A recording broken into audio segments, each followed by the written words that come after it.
அனைவருக்கும் வணக்கம். நான் படித்து ரசித்த கதையை நீங்களும் படித்து கேட்டு மகிழுங்கள். கதை பிடித்திருந்தால் அனைவருக்கும் பகிருங்கள். சிறிய நடுத்தர குடும்பம். அந்த வீட்டில் 5 பேர் இருந்தனர். அந்த வீட்டில் சிறு சிறு விஷயங்களுக்கு கூட தினமும் சண்டை வருவது வழக்கமாக இருந்தது. அந்த வீட்டின் தலைவர் கலைவாணன். தனியார் நிறுவனத்தில் பல ஆண்டுகள் வேலை பார்த்தவர். 3 வருடங்களுக்கு முன்பு உடல்நிலை பாதிக்கப்பட்டதால் வேலையை விட்டுவிட்டு வீட்டிலேயே இருக்கிறார்.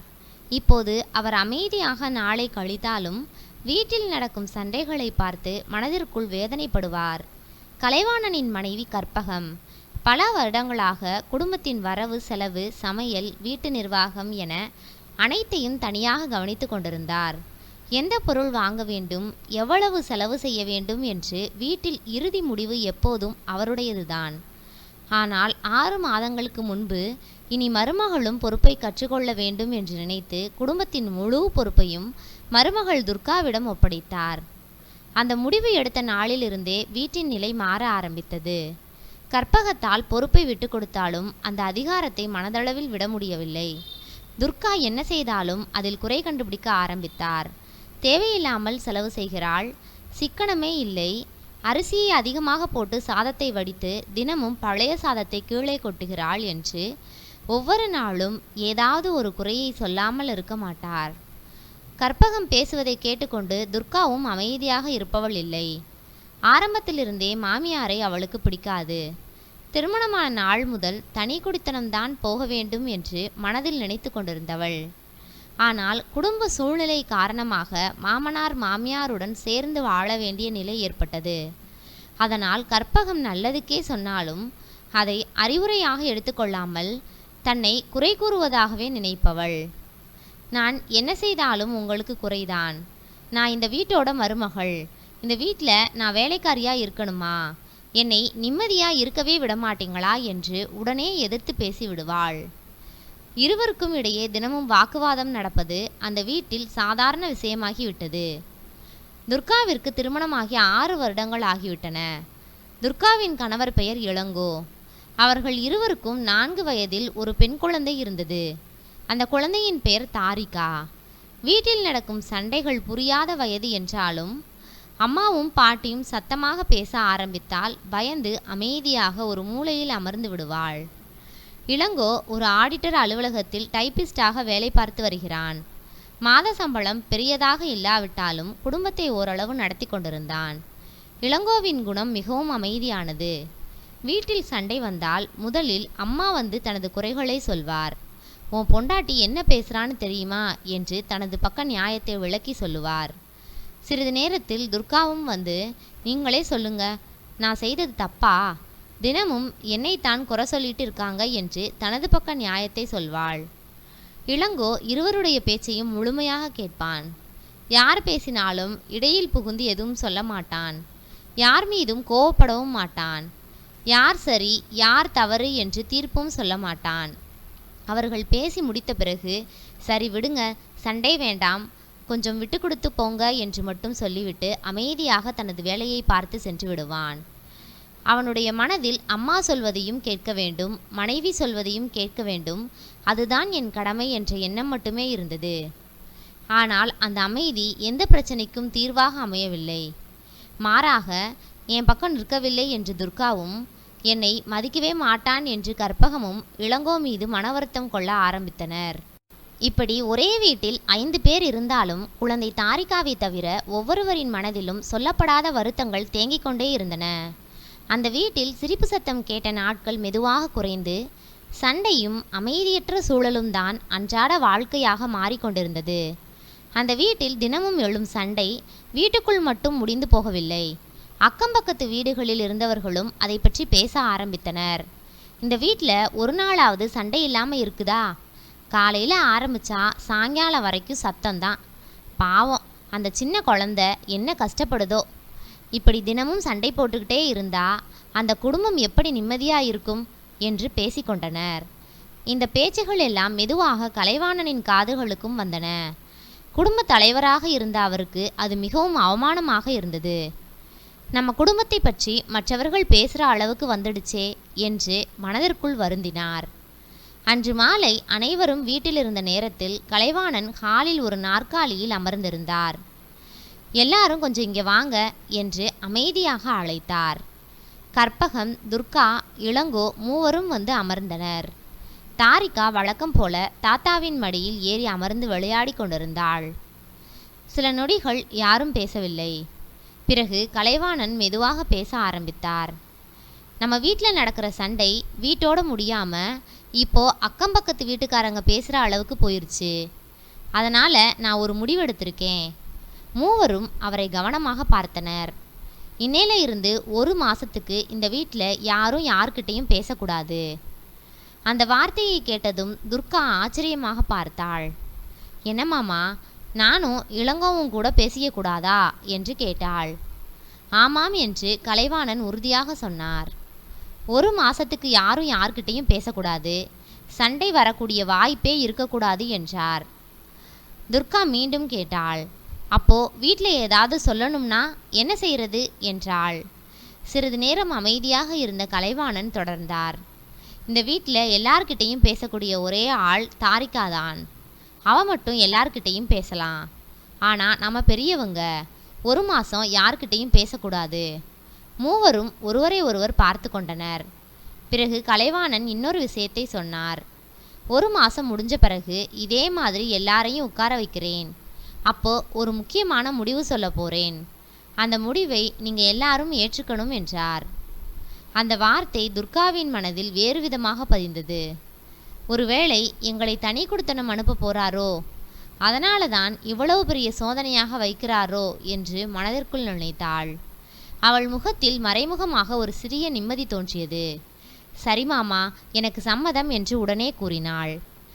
துர்கா இவ்வளவு சீக்கிரம் சம்மதித்ததை பார்த்த கற்பகம் சற்றே குழம்பினார். இவ சரின்னு சொல்லிட்டா, நான் மட்டும் மறுத்தா எல்லாரும் என்னத்தான் தப்பா நினைப்பாங்க என்று மனதில் நினைத்தார். சரி, நானும் சம்மதிக்கிறேன் என்று விருப்பமில்லாமல் கூறினார் கற்பகம். இருவரையும் பார்த்த இளங்கோ மெதுவாக சிரித்தான். 1 மாதம் யாரும் யார்கிட்டையும் பேச மாட்டாங்களா? அப்படின்னா வீட்டில் சண்டையே இருக்காது, நிம்மதியாக ஆஃபீஸ் போயிட்டு வரலாம், வீட்டுக்கு வந்த பிறகும் அமைதியாக இருக்கும் என்று மனதிற்குள் நினைத்து கொண்டான். எனக்கும் சம்மதம்பா என்று சொன்னான். அந்த கூட்டம் அத்துடன் முடிந்தது. மறுநாள் காலை வழக்கம் போல் சூரியன் உதித்தது. வீட்டில் அனைவரும் தங்கள் வேலைகளை செய்து கொண்டிருந்தனர். கற்பகம் சமையலறையில் இருந்தார். துர்கா பாத்திரங்களை எடுத்து கொண்டிருந்தாள். இளங்கோ வேலைக்கு செல்ல தயாராகி கொண்டிருந்தான். ஆனால் வழக்கமாக ஒலிக்கும் சண்டை சத்தம் இல்லை. வீடு முழுவதும் ஒரு வித்தியாசமான அமைதி நிலவியது. அந்த அமைதி ஒரு நாள் மட்டுமல்ல, 1 மாதம் முழுவதும் தொடரப்போகிறது என்பதை அப்போது யாரும் உணரவில்லை. 1 மாதம் யாரும் யாரிடமும் பேசக்கூடாது என்ற கலைவாணனின் விதி அமலுக்கு வந்த 3வது நாளே அந்த அமைதியை கற்பகத்தால் தாங்க முடியவில்லை. பல வருடங்களாக வீட்டை நிர்வகித்த அதிகாரம் செய்த பழக்கம் அவருக்கு இருந்தது. துர்கா ஏதாவது தவறு செய்தால் உடனே வாயை திறந்து இதை இப்படித்தான் செய்யணும், எத்தனை தடவை சொல்றது, உனக்கு வீட்டு வேலையே ஒழுங்கா பார்க்க தெரியல என்று குறை சொல்லி பழகி இருந்தார். ஆனால் இப்போது கணவர் போட்ட கண்டிஷன் காரணமாக ஒரு வார்த்தை கூட பேச முடியவில்லை. வாயை திறந்தால் தானே கலைவாணனின் முடிவை மீறியதாக ஆகிவிடும்.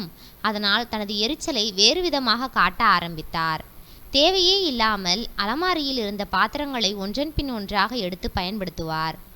1 டம்ளர் போதுமான இடத்தில் 4 டம்ளர்களை எடுத்து பயன்படுத்துவார். 1 தட்டு போதுமான இடத்தில் 3 தட்டுகளை எடுத்து விடுவார். பிறகு அவற்றையெல்லாம் கழுவாமல் சமையலறையில் போட்டுவிட்டு அமைதியாக அங்கிருந்து சென்று விடுவார். அது மட்டுமல்ல, வீட்டில் இருந்த பொருட்களையும் வேண்டுமென்றே இடம் மாற்ற ஆரம்பித்தார். ஹாலில் இருக்க வேண்டிய ரிமோட் சமையலறை மேசையில் இருக்கும். மசாலா டப்பாக்கள் வேறு அலமாரியில் இருக்கும். வீட்டில் எந்த பொருளும் இருந்த இடத்தில் இருக்காது.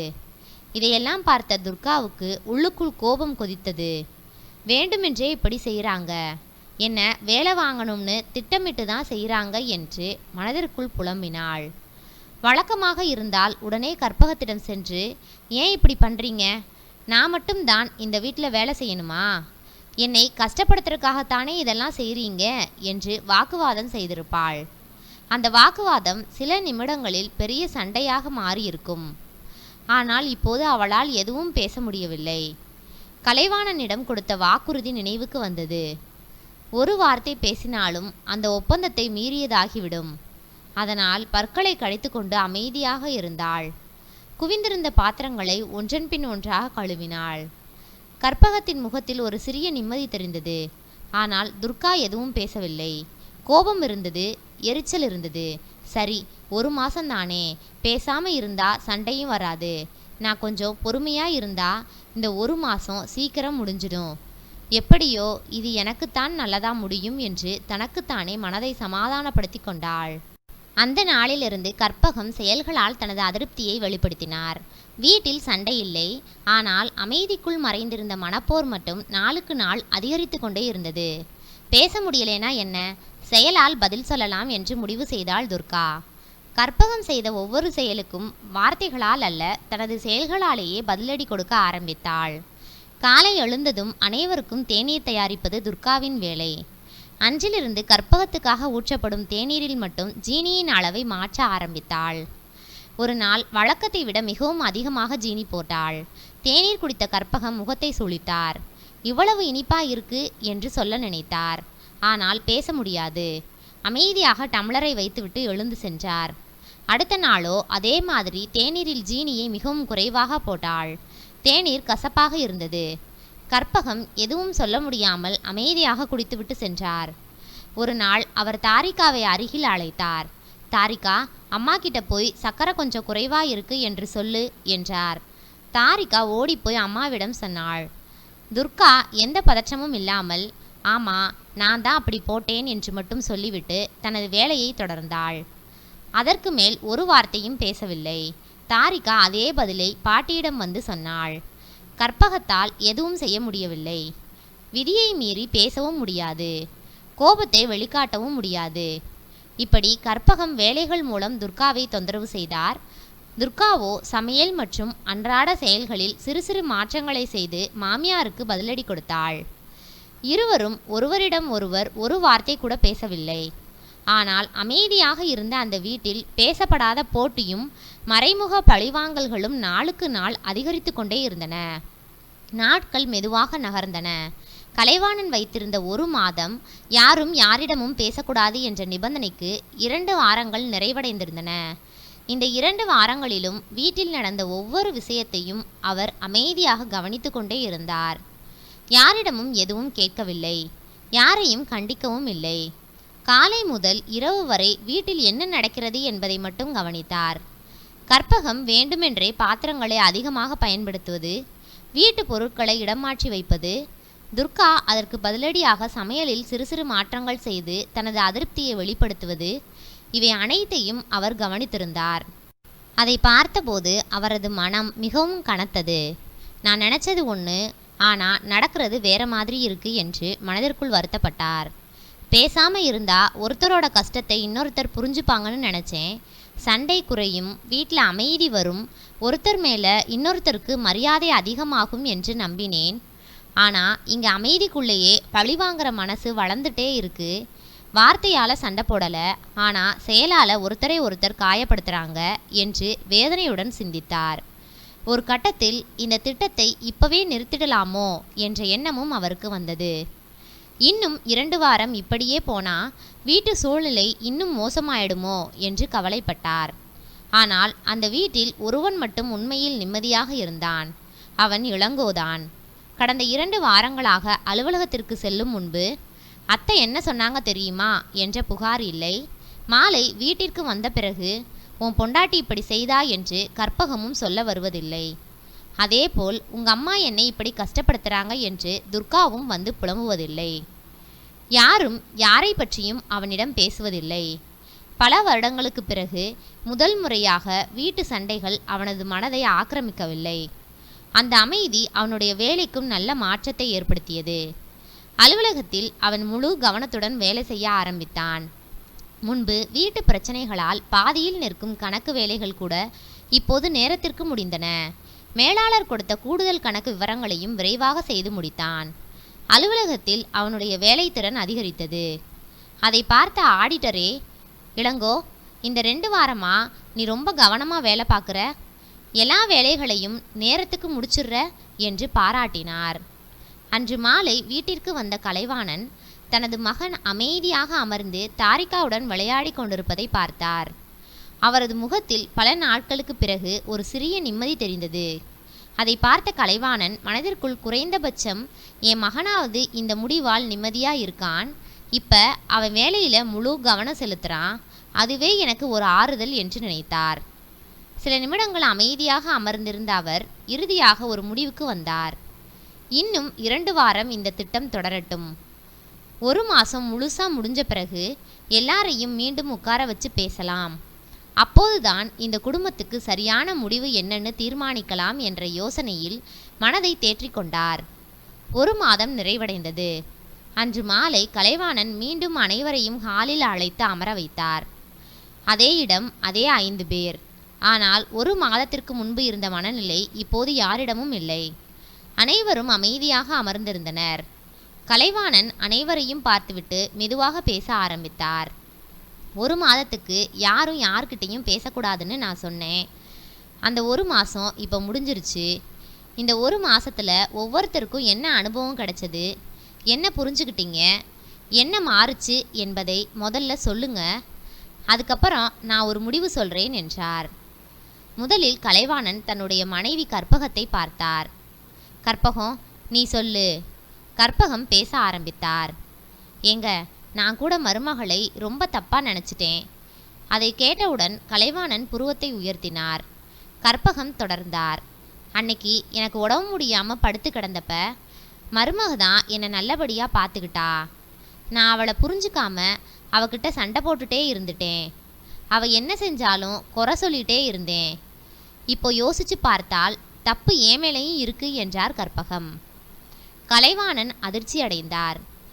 1 மாசமா சொல்ல முடியாம இருந்த குறைகளை எல்லாம் இப்போ மருமகள் மேல கொட்ட போறான்னு நினைச்சேன். ஆனா இவ இப்படி பேசுறாளே என்று மனதிற்குள் வியந்தார். துர்காவை பார்த்தார். இப்போ இவளை பேசவிட்டா கற்பகத்துக்கு எதிராக பேசி விடுவாளோ என்று நினைத்தார். அதனால் முதலில் தன்னுடைய மகன் இளங்கோவை பார்த்தார். இளங்கோ, நீ சொல்லு என்றார். இளங்கோ சிரித்தபடி பேச ஆரம்பித்தான். அப்பா, 2 நாளுக்கு முன்னாடி ஆஃபீஸில் எனக்கு ஒரு சந்தோஷமான விஷயம் நடந்துச்சு. கடந்த 3 வருஷமா எனக்கு கிடைக்காத நல்ல பேர், மதிப்பு, மரியாதை இந்த 1 மாசத்துல கிடைச்சிருக்கு. வீட்டு பிரச்சனைகளால் மன உளைச்சலில் வேலையில் சரியாக கவனம் செலுத்த முடியாமல் இருந்தேன். ஆனால் இந்த 1 மாதம் யாரும் எந்த குறையையும் என்கிட்ட சொல்லலை. அதனால் என்னோட முழு கவனத்தையும் வேலையில் செலுத்த முடிஞ்சது.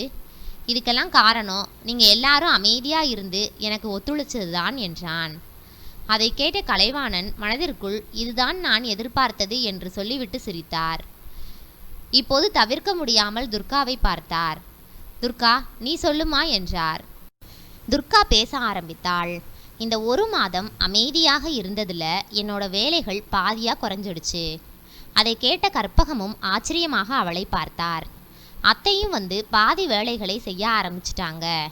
நான் கூட இந்த வீட்டுக்கு வந்த புதுசில் மாமனார் மாமியார் எங்கள் கூட இருக்கக்கூடாதுன்னு தான் நினச்சேன். ஆனால் இப்போ அப்படியெல்லாம் இல்லை.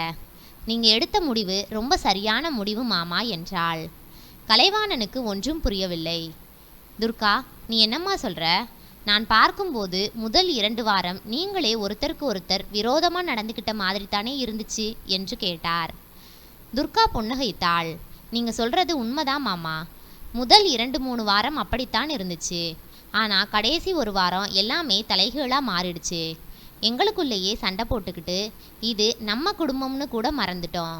அதை உணர்ந்ததுக்கப்புறம் அத்தையும் நானும் கொஞ்சம் கொஞ்சமாக ஒருத்தருக்கொருத்தர் உதவி செய்ய ஆரம்பித்தோம். பேச முடியலை, ஆனால் செயலில் அக்கறை காட்ட முடிஞ்சது. அவள் பேசி முடிப்பதற்குள் கற்பகம் பேசினார். ஆமாங்க, கடந்த 1 வாரத்தில் எங்களுக்கே இந்த குடும்பத்து மேலே ரொம்ப பெரிய அக்கறை வந்துடுச்சு. இனி நாங்கள் எங்களோட பொறுப்பை உணர்ந்து நடந்துக்குவோம் என்றார். அந்த வார்த்தைகளை கேட்ட கலைவாணனின் கண்கள் லேசாக கலங்கின. அவர் மெதுவாக எழுந்து நின்றார். எது எப்படியோ நான் நினச்சது கடைசியில் நடந்துடுச்சு. இந்த நிமிஷத்திலிருந்து யாரும் யார்கிட்டையும் பேசக்கூடாதுன்னு நான் போட்ட விதி முடிஞ்சிருச்சு. இனிமேல் எல்லாரும் மனசு விட்டு பேசிக்கலாம். ஆனால் சண்டை போடுறதுக்காக இல்லை என்று சொல்லிவிட்டு சிரித்தார். அனைவரும் முகத்திலும் ஒரு நிம்மதி தெரிந்தது. ஆனால் இளங்கோவின் மனதில் மட்டும் ஒரு சிறிய பயம். இப்போ மறுபடியும் பழைய மாதிரி சண்டை ஆரம்பிச்சிடுமோ என்று பதட்டமடைந்தான். ஆனால் அவன் நினைத்தது நடக்கவில்லை. அடுத்த நாள், அடுத்த வாரம் எப்போதும் அந்த வீட்டில் காலை நேரம் சண்டை சத்தம் இல்லை. சமையலறையில் கற்பகமும் துர்காவும் சேர்ந்து வேலை செய்தனர். கலைவாணன் தாரிகாவுடன் சிரித்தபடி விளையாடி கொண்டிருந்தார். இளங்கோ அலுவலகத்திற்கு செல்லும்போது அனைவரிடமும் சிரித்தபடி விடைபெற்றான். அக்கம்பக்கத்து வீட்டினரும் ஆச்சரியப்பட்டனர், அதே வீடுதானா என்று. ஒரு காலத்தில் சண்டை மட்டுமே நிறைந்திருந்த அந்த வீடு இப்போது புரிதல், அன்பு, விட்டுக்கொடுத்தல் நிறைந்த அழகான குடும்பமாக மாறியிருந்தது. நன்றி. கதை பிடித்திருந்தால் லைக் பண்ணுங்கள், ஷேர் பண்ணுங்கள், சப்ஸ்கிரைப் பண்ணுங்கள். உங்களுடைய கருத்துக்களை கமெண்ட் பாக்ஸில் தெரிவிக்கவும். தங்கள் ஆதரவிற்கு நன்றி.